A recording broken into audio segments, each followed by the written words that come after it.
The most tragic development in the recent history is what has happened on the 29th. Yet, we are having yet another sober moment. Al-Shabaab, the terrorist group, is attacking the Somalis at their most vulnerable places. They are not making much gains in the battlefield, so they have resorted to hurting children, women, and civilians who are going about in their business. The Sobe marketplace, that road, is one of the most densely populated commercial areas. In fact, every few meters has hundreds of people, either walking or doing business. Women selling chat or meat or other groceries on the street. For them to attack that is giving a signal to the Somali people and the international community that they are ruthless, inhumane actors that need to be eliminated. What they do will not make us a bit more defensive, but we will even attack them more at the front lines. But right now, Mahmoud and his colleagues have been responding to that humanitarian situation. We don't have the infrastructure to deal with an incident of this magnitude, where hundreds of people are injured, and the death toll is also very high.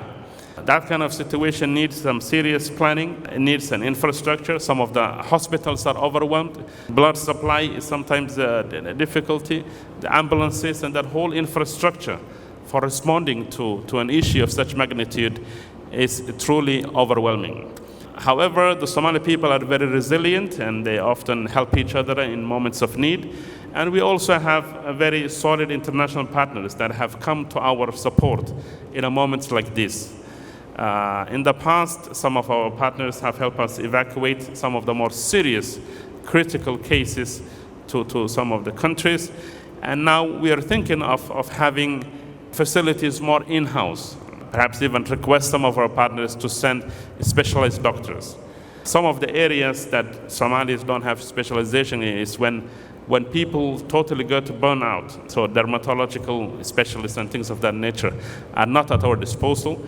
Neurological injuries, brain injuries, a series of medical cases that sometimes cannot be attended to in Somalia. More than that, a lot of families are left without a breadwinner.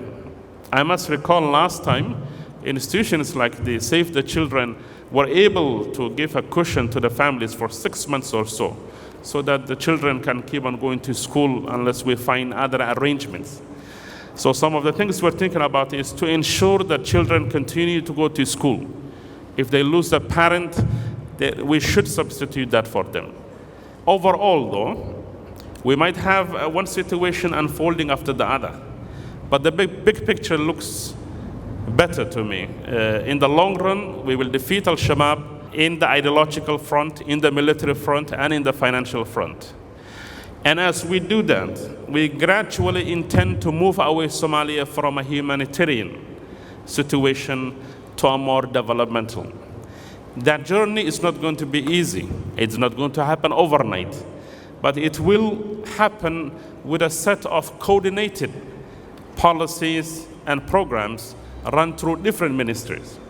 The Ministry of Planning, Ministry of Water, Livestock is here, Agriculture. They all are working on some fine policies, and with the help of the World Bank and others who are giving us enough resources through country systems, we have a water strategy. We have durable solutions programs. We must think from a long-term perspective what to do with the IDPs. So we will be more responsive than reactive in the long run, but it will take a time.